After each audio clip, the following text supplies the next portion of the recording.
Sabar. Wait. Halo Mbok. Ya, Gimana Mbok?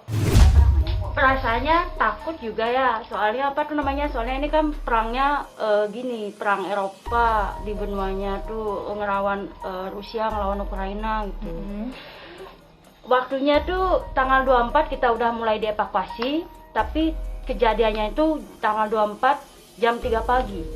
Udah ada ledak-ledakan kayak bom yang di perbatasan jaraknya sekitar 20 km dari jantung ibu kotanya. Saya kan tinggal di di hotel. Tempat kerjanya di Paramount Hotel. Di sana kayak ada mes gitu. Bukan, kita nggak dapat mes, kita dia di hotel, kita tidur di hotel, nyaman pokoknya. Itu udah jam 3 pagi, udah mulai ada ledak-ledakan, tapi ledakannya itu besar gitu. Terasa Mbok getaran? Terasa ya. Udah gitu KBRI dari kedutaan kita dievakuasi, udah ada chatting-chattingan bahwa di mana titik-titiknya itu kita dijemput. Kayak gitu, habis cepat-cepatan dah kita kemas-kemas, barang-barangnya kita tinggalin semua, nggak bisa lah kita untuk berkata kata-kata apa lagi, soalnya waktu itu sangat mencekam memang iya, soalnya itu adalah invasi Rusia yang dadakan.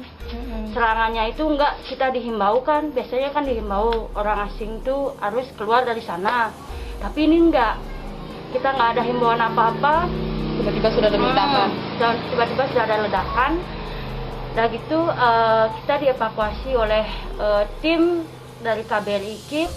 Udah gitu kita tinggal di sana 5 harian kalau nggak salah ya. 5 hari 24 sampai tanggal 28. Udah gitu tanggal 28 kami baru perjalanan pulang, tapi waktu itu airportnya udah digempur sama Rusianya. Udah istilahnya udah dihancurkan. Airport internasionalnya yang di Ukraina semua udah dihancurkan. Titik-titik perjalanan untuk perbatasan juga udah digempur istilahnya. Nah gitu kita menunggu dari KBRI, arahan dari militer yang di Ukraina juga gitu. Nah gitu tanggal 28 kita jalanlah lewat darat yang namanya naik bus. Kami naik bus itu kira-kira 25 jam dari Ukraina ke Moldova ke Romania. Dan gitu kita stay dulu karena kan capek ya, perjalanan panjang soalnya. Bukan dari WNI yang di jantung kotanya, ada juga yang di Odesanya gitu. Mau ingat nggak berapa orang yang dievakuasi oleh KBRI waktu itu kira-kira? Ada 156 kalau nggak salah ya. WNI semua? Bukan, ada juga WNI, tapi dia tuh nikah sama orang asing yang di sana, dievakuasi lah dia. Dari yang akhirnya mau ajak pulang ke sini ke Bali itu ada berapa orang? 26. Ya, kita semua yang dari Bali itu khususnya wanita semua. Mereka bekerja di bagian spa terapis asal Bali. Mbak di sana kerjanya di apa, Mbak? Saya di hotel. Bagiannya? Bagian spa terapis. Ini udah yang keberapa kalinya Mbak ke Ukraina? Ini baru yang pertama kalinya. Saya juga syok, soalnya saya cinta banget sama Ukraina. Baru nyampe aja saya suka sama negaranya. Gimana rasanya itu? Saya nggak bisa berkata apa, kok kayak gini gitu loh. Ya. Sudah berapa lama hitungannya Mbok di sana? Udah mau ke 6 bulan. Baru nih. Berarti kapan berangkatnya? Berangkatnya itu akhir September. Mbok, apa yang Mbok suka dari Ukraina? Kok tadi Mbok bilang bahwa seneng banget di Ukraina sebenarnya? Oh betah, soalnya bosnya juga baik, manajer kita peduli sama orang asing, pokoknya suka gitu. Orang-orang yang di sana cuek dia memang, wanita cewek itu karakternya memang tidak mau tahu, dia cuek, dia tidak nakal, tidak, pokoknya suka. Di sana uangnya bagus sana gitu ya. Kan ketika ada perang kayak gini sempat berkabar sama keluarga atau keluarga sempat ya. Apa yang gini saya bilang aman, tapi waktu itu saya tidak tidur dari mulai tanggal 24 sampai tanggal 27 ya kalau nggak salah, lupa saya. tanggal 27 tuh saya nggak bisa tidur. Selalu soalnya serangan dari udara. Kedengeran Iya, gitu, Mbak, ya? kedengeran ya. Kita ada aplikasinya tapi saya nggak punya. Yang punya tuh setak KBRI-nya yang punya. Kalau udah mulai mendekat nih, di sana ada titik di mana jatuh ledakannya itu. Dari lokasi ledakan dengan hotel yang Mbok dekat nggak? Dekat ya, tapi Nggak saya udah dievakuasi, udah diem di tempat KBRI. Jadinya kita aman, tapi itu takutnya juga salah sasaran. Aman, memang aman tempatnya. Kalau kami udah di KBRI, tempatnya pengungsiannya itu aman, tapi takutnya itu kan salah sasaran. Nah, sekarang kan Mbok sudah pulang ke Bali lagi. Rencananya mau kerja di mana lagi, Mbok? Rencananya maunya sih lagi ke Ukraina, tapi kan tunggu amannya dulu ya. Soalnya di sana kontrak saya tuh masih di sana. Masih berapa lama, Mbak? Masih maunya lagi 5 bulan kita liburan datang ke Bali lagi balik ke sana. Berapa lama Mbok dikontrak jadinya? 1 tahun tapi boleh di review lagi. Ini kan pulang karena ada perang di sana, itu sisa kontraknya ada ganti rugi atau gimana?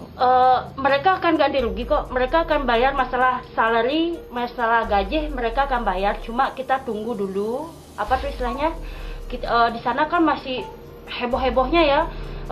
Warga negara sipil yang ada di Ukraina tuh dia tuh mengungsi. Mengungsi dia semua ditutup, bank tutup, semua udah ditutup, nggak ada, istilahnya udah bisa dibilang sih kota mati. Cuma ada militer aja, kasihan di sana loh. Kalau saya cerita nangis saya. Mbok sebelum pas terjadi perang, sebelum Mbok balik ke sini tuh apa yang Mbok lakukan? Gini apa untuk kemas-kemasnya? Misalkan sekarang ini situasi kan masih Ya. perang gitu, terus Mbok masih belum bisa balik ke Bali waktu itu. Apa yang Mbok lakukan di sana? Sempat ngapain? Enggak. Di sana kita tuh menjaga tidak panik aja. Biarpun kita panik buat apa juga, biarpun kita ngasih kabar keluarga di Bali, percuma juga. Kita bilang aman aja, aman. Padahal waktu itu udah takutnya. Ya emang benar ada serangan udara kayak rudal sejenis itu. Lihat langsung? Enggak, kedengeran aja. Keras sekali benar-benar. Sampai di Indonesia tanggal berapa, Mbok? Indonesianya tanggal 3 Maret. Oh, langsung Tiba di Jakarta ya, di karantina di sana. Sampai tanggal berapa tuh di? Sampai tanggal 5. Kemudian sampai di Bulelengnya kapan, Bu? Tanggal 7 kemarin. Tanggal 7 kemarin. Mboknya kerja di daerah apa namanya, Mbok? Saya di KIP Jalan Naberuso number 1. Maksudnya daerah Memang di ibu kotanya Mbak ya? Iya, emang saya di ibu kotanya KIP ya. Waktu di hotel itu ada orang Bali juga yang kerja? Ada. Berapa orang, Mbok? Berdua aja saya, tapi dia dari Gianyar. Barengan balik ke sini? Iya, barengan ke sini. Ini yang berapa kalinya Mbak ke Ukraina?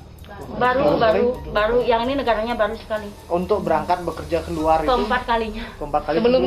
Sebelumnya saya di Siprus 3 tahun. Di Ukraina juga? Bukan. Dia tetangganya sama Turki dia, pulau kecil. Kenapa akhirnya memilih ke Ukraina waktu ini? Saya tidak tahu soalnya di Indonesia kan kayak di Bali ya jarang ada job juga, daripada diam ya udah saya coba aja negara baru gitu. Saya nggak tahu masalah perang, semua orang tidak ada yang tahu. Saya tanya manajernya, kan lihat berita ya di media sosial katanya. Saya tanya, dia bilang no war, keep it quiet gitu dia bilang katanya. Tidak ada perang di sini, tenang aja, tidak ada sesuatu gitu. Itu namanya kayak penyerangan mendadak ya. Setelah si Putin merdeka dari Donetsk dan Luhansk, paginya itu udah diserang kita. Penyerangannya tuh pagi, siang, malam? Iya, dia ada istilahnya mungkin jam-jamnya dia tuh ada. Yang malamnya dia tuh mungkin pakai gencatan dari serangan udara. Kalau malam dia mulainya jam 12 sampai jam 4 pagi. Kami tidak tidur. Udah mulai terdengar kayak sirine, kayak alarm. Kita udah turun berlindung di bawah tanah yang namanya bunker. Di Mau punya teman nggak di sana, Mo? Di mana? Di Ukraina. Di Ukraina? Ini orang asli sana. Oh, saya punya, tapi mereka ada yang mengungsi ke Egypt, ada yang mengungsi ke Jerman, ada yang mengungsi ke Polandia. Mereka nangis semua. Masih ada komunikasi nggak sekarang? Masih. Apa kabar terakhir yang Dia bilang semoga kamu cepat ke Indonesia dulu, nanti kalau udah aman baru ke sini. Tapi dia bilang kotanya udah hancur lebur, no karkip, tidak ada karkip lagi. Mereka kondisinya gimana, Bu? Komunikasi terakhir sama mereka? Mereka baik-baik aja karena mereka ngungsi, nggak di Ukraina dia, udah duluan dia istilahnya mengungsi dia. Kasian.